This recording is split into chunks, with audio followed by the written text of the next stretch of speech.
Ministério Público Federal denuncia ex-presidente Lula e outras 6 pessoas por corrupção na Operação Zelotes. Segundo a denúncia, as irregularidades teriam sido praticadas na medida provisória que prorrogou por 5 anos os benefícios tributários para empresas do setor automobilístico. Joesley Batista e Ricardo Saldi chegam à Polícia Federal em Brasília após mandado de prisão expedido pelo ministro Edson Fachin do Supremo Tribunal Federal. Ministro Luiz Roberto Barroso é o relator do novo pedido de investigação envolvendo o presidente Michel Temer. Só este ano, 13 milhões de eleitores já realizaram recadastramento biométrico. Essas e outras notícias agora no Jornal da Justiça.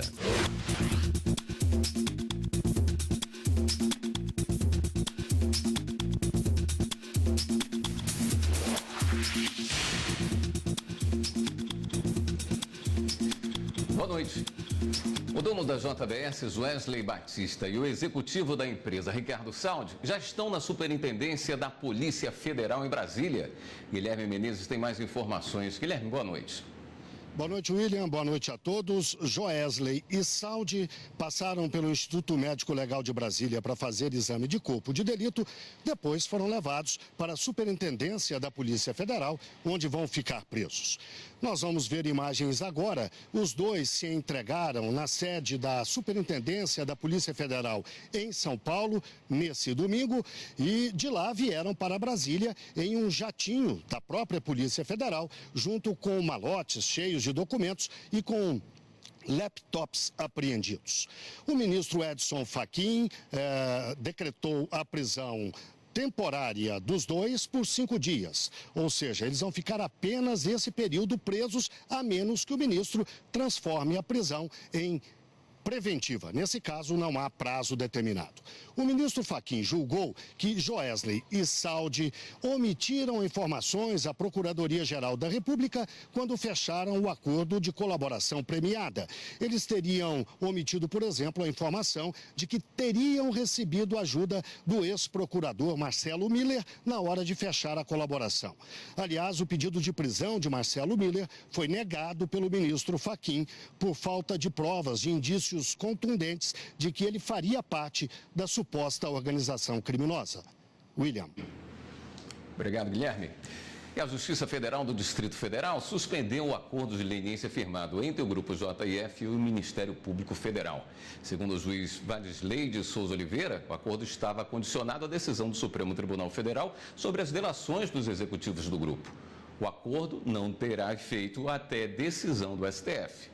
No acordo, a JF tinha acertado o pagamento de mais de 10 bilhões de reais durante 25 anos para não ser alvo de ações do Ministério Público. Ministro Luiz Roberto Barroso é o relator do novo pedido de investigação envolvendo o presidente Michel Temer. Repórter Ana Paula Ergang com as informações. Boa noite, Ana Paula. Boa noite, William. Boa noite a todos. Caberá ao ministro Luiz Roberto Barroso decidir se será aberto ou não um novo inquérito para investigar o presidente Michel Temer e o ex-deputado Rocha Loures pelos crimes de corrupção ativa e passiva e por lavagem de dinheiro. O processo havia sido distribuído para o ministro Edson Fachin, mas a Procuradoria-Geral da República pediu que ele fosse sorteado para um outro ministro porque não tem ligação com a Lava Jato. O caso envolve supostas irregularidades na edição do Decreto dos Portos. A suspeita é de que tenha havido pagamento de propina para se editar um decreto que facilitou investimentos privados nos portos. William. Obrigado, Ana Paula. O Ministério Público Federal no Distrito Federal denunciou à Justiça 7 pessoas por crimes na elaboração de medida provisória que beneficiou montadoras de veículos. Entre os denunciados estão o ex-presidente da República, Luiz Inácio Lula da Silva, e o então chefe de gabinete, Gilberto Carvalho, acusados de corrupção passiva.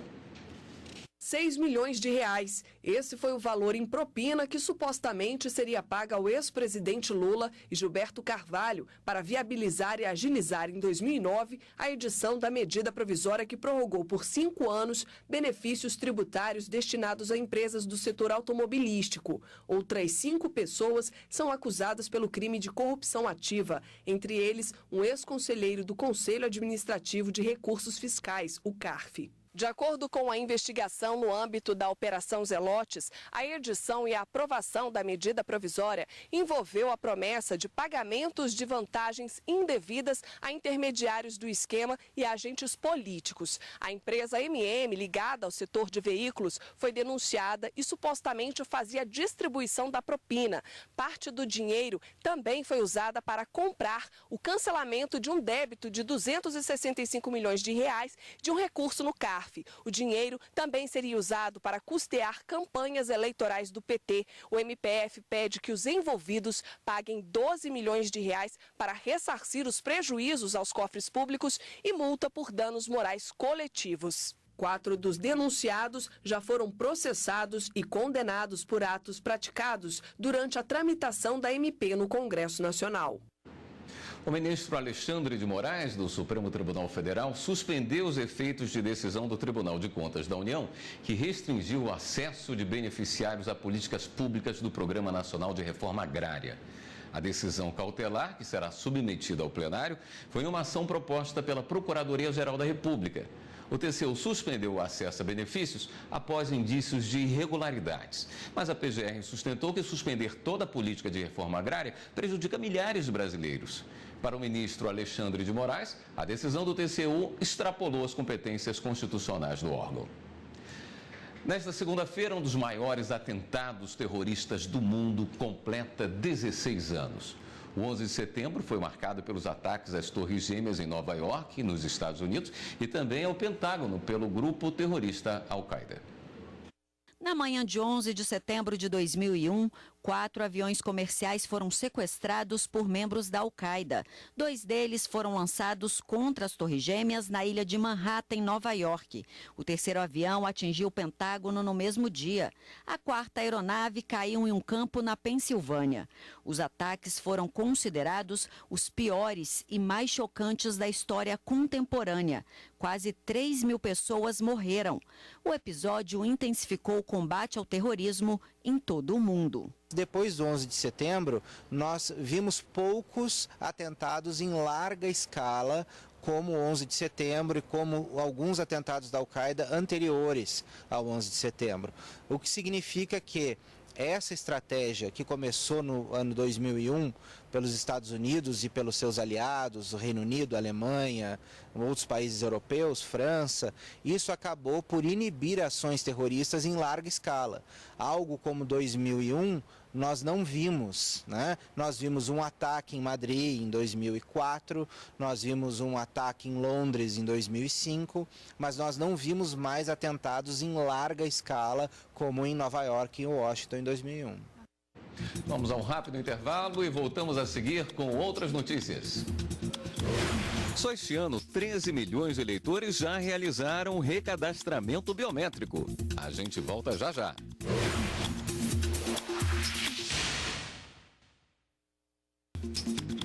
A taxa de condomínio é obrigatória e o valor pode variar de acordo com o tamanho do imóvel. O morador inadimplente fica sujeito a responder pela dívida na justiça. Existem muitas dúvidas sobre a cobrança da taxa de condomínio. O inciso 1 do artigo 1336 do Código Civil é simples e direto. Estabelece como dever do condômino contribuir para as despesas do condomínio na proporção das suas frações ideais, salvo disposição em contrário na convenção. Ou seja, num mesmo prédio, por exemplo, o valor pode variar de acordo com o tamanho do apartamento. A legislação, claramente, desde 1964, ela prevê que a forma de taxa de condomínio deve ser rateada na proporção da fração ideal, salvo disposição contrária em convenção. Então, todas as vezes que alguém for adquirir um imóvel ou alugar um imóvel, deve ler a convenção para não ser pego de surpresa. Haja vista que lá, naquele documento, convenção de condomínio, é que estipula a forma do rateio da despesa daquela coletividade. Para que as pessoas efetivamente possam pagar de forma justa o que recebe, deve sempre ler e com atenção o instrumento. Neste prédio comercial em Brasília, o valor do condomínio varia de acordo com o metro quadrado. Este corretor de imóveis explica que o valor também leva em conta os serviços oferecidos, como vigilância e garagem. O condomínio é calculado em cima da área útil do imóvel. Por exemplo, essa sala que nós estamos, ela tem em torno de 30 metros quadrados. O condomínio está em torno de R$ 298. Por exemplo, eu tenho uma sala vizinha, que é uma sala de 23 metros, que está em torno de R$ 230. E o condomínio vai depender do que o condomínio próprio te oferece. Por exemplo, nesse prédio eu tenho porteiro, 24 horas, elevador, zelador, manutenção, ou seja, eu tenho alguns atrativos a mais para justificar esse valor de condomínio. Mas cada prédio vai ter as suas características para determinar o valor. A taxa de condomínio é obrigatória e o morador inadimplente pode ser cobrado judicialmente pela administração do prédio. A presidente do Superior Tribunal de Justiça, ministra Laurita Vaz, palestrou no painel Mulheres na Política, realizado pela Escola Judiciária Eleitoral do Distrito Federal. Reforçar a importância da participação das mulheres na política e incentivar o engajamento na luta por uma maior representatividade da mulher. Esse foi o objetivo do encontro sediado pelo Tribunal Regional Eleitoral do Distrito Federal. Para o diretor da Escola Judiciária Eleitoral do DF, o evento é uma forma de combater o machismo e provocar a sociedade a se manifestar sobre o assunto. Nós temos uma população brasileira feminina superior numericamente à população masculina, no entanto, a participação da mulher é muito insignificante proporcionalmente falando. Então, a ideia é que, a partir dessa constatação, que provoquemos esse tema para que a sociedade se conscientize e a própria sociedade apresente a sua manifestação espontânea de corrigir uma distorção do sistema. O evento contou com a participação de mulheres com relevância na área. A presidente do Superior Tribunal de Justiça, ministra Laurita Vaz, falou sobre a participação da mulher nas carreiras de Estado. Segundo ela, a representatividade da mulher tem crescido na Justiça de primeiro grau, mas ainda não alcançou os tribunais superiores. Atualmente, somos apenas 6 ministras dentre 33 ministros do Superior Tribunal de Justiça. Em dezembro de 2000, tomou posse a primeira mulher a integrar o Supremo Tribunal Federal, quer dizer, a Suprema Corte desse país, que foi a ministra Ellen Grace. Também participaram do evento a deputada federal Érica Cocai, que palestrou sobre a responsabilidade dos partidos políticos, e a subprocuradora-geral da República, Ela Vieco, que abordou a reforma política numa perspectiva feminina. Começou no Tribunal Superior do Trabalho um curso voltado para aperfeiçoar a atuação de magistrados em processos de conciliação na Justiça Trabalhista. A abertura do curso foi hoje à tarde, com um panorama histórico e normativo dos métodos consensuais de solução de conflitos, feito pelo juiz André Goma de Azevedo. Até quinta-feira serão discutidos no curso diversos temas, como modelos de negociação e psicologia aplicada na solução de conflito. Os magistrados também vão participar de oficinas de conciliação e mediação. A Justiça do Trabalho é conhecida por incentivar a conciliação em qualquer etapa do processo trabalhista. Só de janeiro a junho deste ano, mais de 524 mil casos foram solucionados de forma consensual na primeira instância da Justiça do Trabalho. A fabricante de ração Nutrifarma foi condenada a pagar horas extras a um ex-motorista que trabalhou para a empresa durante 3 anos. A decisão da Justiça Trabalhista foi baseada em uma lei específica que prevê o controle obrigatório de jornada. O recurso da Nutrifarma foi julgado pela 4ª turma do Tribunal Superior do Trabalho. A fabricante de ração recorreu ao TST, contestando a condenação que determinou o pagamento de 2 horas extras diárias ao ex-motorista, que deveria ser submetido a controle de jornada, como é previsto na lei específica 12.619, que entrou em vigor em 2012. De acordo com a fabricante de ração, o entendimento das instâncias anteriores que enquadrou o motorista na categoria regida pela lei de 2012 não se aplicaria ao contrato de emprego firmado com o profissional. Isso porque a atividade principal exercida por ele não era de transporte de cargas, mas sim de fabricação de alimentos para animais. O relator, ministro João Oreste Dallazen, no entanto, destacou que não poderia haver diferenciação só porque a empresa que emprega o motorista não é do setor de transportes. Se estamos tratando de empregados submetidos às mesmas condições de trabalho, a isonomia de tratamento é medida que se impõe por um imperativo de justiça.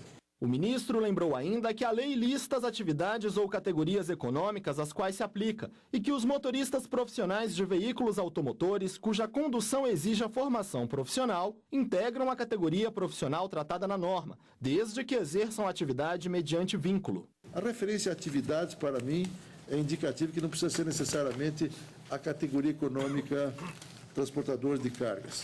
A decisão foi unânime.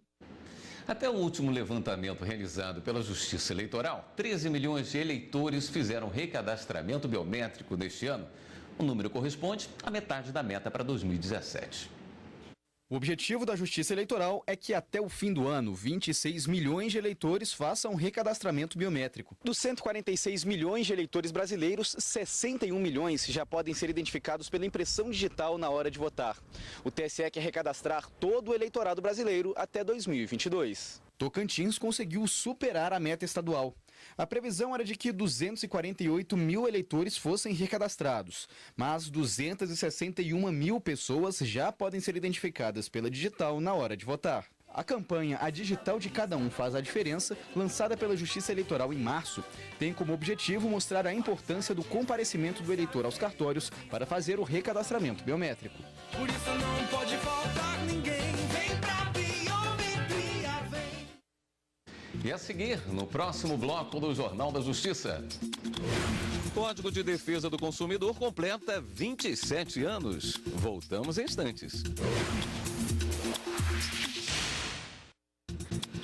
O Código de Defesa do Consumidor completa hoje 27 anos. Criado para dar proteção jurídica às relações de consumo, ele é cada vez mais presente na vida do brasileiro. Pode reparar, em toda loja tem sempre um livrinho como este. É assim desde 2010, quando os estabelecimentos comerciais foram obrigados a deixar pelo menos um exemplar do Código de Defesa do Consumidor à disposição dos clientes. E eles recorrem à legislação, já que os problemas nas relações de consumo são frequentes. Quando ele chegou foi só com as caixas do som. Aí o que acontece? Eu digo, mas como é que vai funcionar? Era para mim comemorar o aniversário do meu filho, como é que eu vou fazer para comemorar só com as caixas? Quase 90 dias foi que eu terminei de resolver o negócio. Eu entrei em contato com a empresa não queria devolver, não queria fazer a troca do produto. Foi muito complicado, foi quase um mês para fazer a troca. Cada vez mais presente no dia a dia dos brasileiros, o Código de Defesa do Consumidor completa hoje 27 anos. O CDC já estava previsto na Constituição Federal de 88, mas foi 2 anos depois, em 1990, que ele foi criado por uma comissão de juristas e passou a dar mais segurança nas relações de compra e venda ou de prestação de serviços. Na prática, a Lei 8.078 estabelece prazos, direitos e deveres de consumidores e empresas. E os bancos estão sujeitos às regras. O Supremo Tribunal Federal pôs fim a inúmeros questionamentos das instituições e determinou em 2006, de forma definitiva, que relações de consumo de natureza bancária ou financeira também devem ser protegidas pelo Código. Os benefícios foram advindos através da lei, né, que ela modificou a relação de consumo. E principalmente da parte das empresas, como fornecedores, eles hoje têm uma preocupação maior na transparência, na questão da informação, do cuidado. Uma família que manteve o bebê internado em um hospital particular, em vez de esperar leito na rede pública, não poderá ser ressarcida pela instituição. A decisão é do Superior Tribunal de Justiça. Os ministros da terceira turma do Superior Tribunal de Justiça julgaram improcedente pedido de anulação de débito hospitalar feito por familiares de recém-nascido que precisava ser internado na UTI neonatal. Os pais justificaram que não sabiam que o tratamento em UTI não era coberto pelo plano de saúde que eles tinham contratado. Por conta disso, não teriam dinheiro para manter a filha no hospital particular e pediram a transferência da bebê para a rede pública de saúde. Mas a criança não pôde ser transferida por falta de leito. Os pais alegaram também que o termo de autorização de tratamento e de responsabilidade pelo pagamento da internação foi assinado em estado de perigo, ou seja, momento em que a vida do recém-nascido estava em risco. Ao analisar o recurso especial no STJ, a relatora do caso, ministra Nancy Andrighi, destacou que o estado de perigo só é caracterizado como vício de consentimento quando se utiliza o risco de morte para exigir que o paciente ou familiares paguem valores acima do que é cobrado normalmente pelo serviço. A ministra disse ainda que a atividade hospitalar envolve o atendimento a pessoas em situação de urgência e que não é possível concluir que os hospitais particulares tenham que arcar com o prejuízo de todos que buscam atendimento, uma vez que é uma atividade com fins lucrativos regulamentada pelo poder público. Esse advogado explica o que pode ser feito caso o paciente precise ser transferido para um hospital público, mas fique impossibilitado por falta de leito. O particular, ele continua prestando atendimento até conseguir algum leito, certo? E o familiar pode propor uma ação contra o Estado, DF, municípios, contra o poder público, pleiteando o ressarcimento dos valores despendidos na instituição privada, justamente porque não lhe foi dada a possibilidade de transportá-lo ao serviço público. O STJ também entendeu que conhecimento prévio de herdeiro que deixou de ser mencionado em testamento não é motivo para anular o documento. O testamento é um documento em que a pessoa expressa em vida os desejos sobre o que vai ocorrer com a distribuição dos bens, no todo ou em parte, após o falecimento. Para fazer um testamento, o testador deve manifestar o desejo devidamente fundamentado, como explica este advogado. Esse ato de vontade, o advogado tem que prestar atenção nos bens que estão sendo colocados, a fazer uma pesquisa da árvore genealógica desse testador, né, para poder ver aqueles possíveis herdeiros e tudo mais.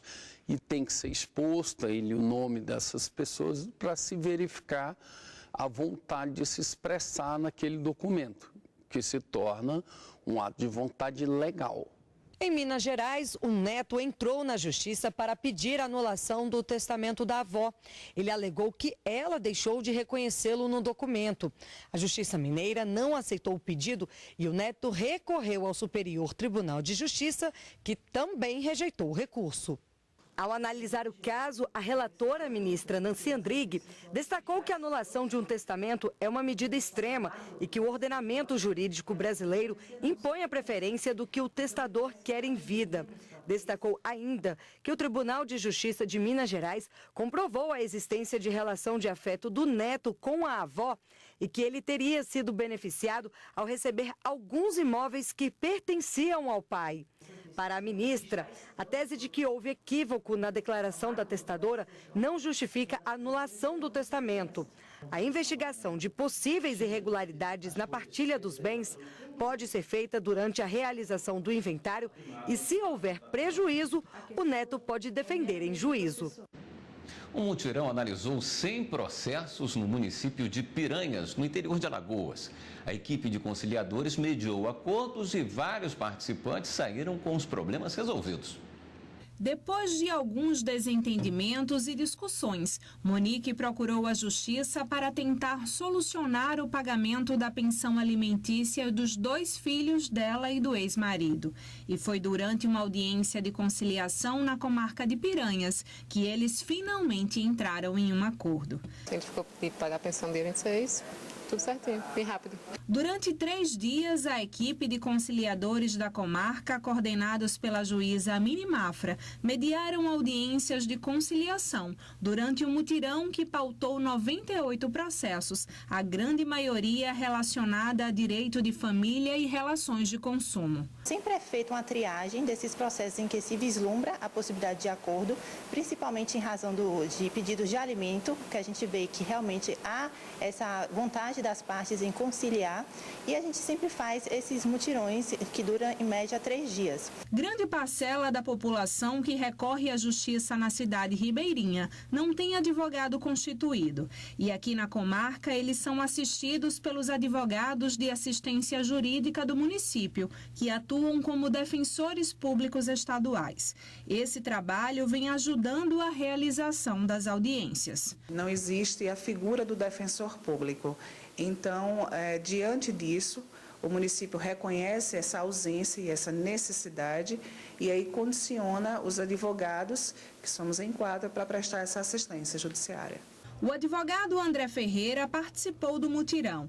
Ele avalia positivamente ações como essa e destaca que esse esforço coletivo reduz o número de processos e o tempo de duração da ação na justiça, além de dar a possibilidade de negociação entre as partes. O mutirão ele é vantajoso não só para as partes, mas também para a própria comarca, porque ela consegue, a gente chama no jargão em comum, desafogar o judiciário, né? Reduzindo de uma forma significativa o número de demandas judiciais. Isso é muito significativo, é muito importante. É bom que as partes conversem e ela chegue a um acordo junto com o conciliador e ver qual é a melhor decisão para ambas as partes, para ninguém sair prejudicado.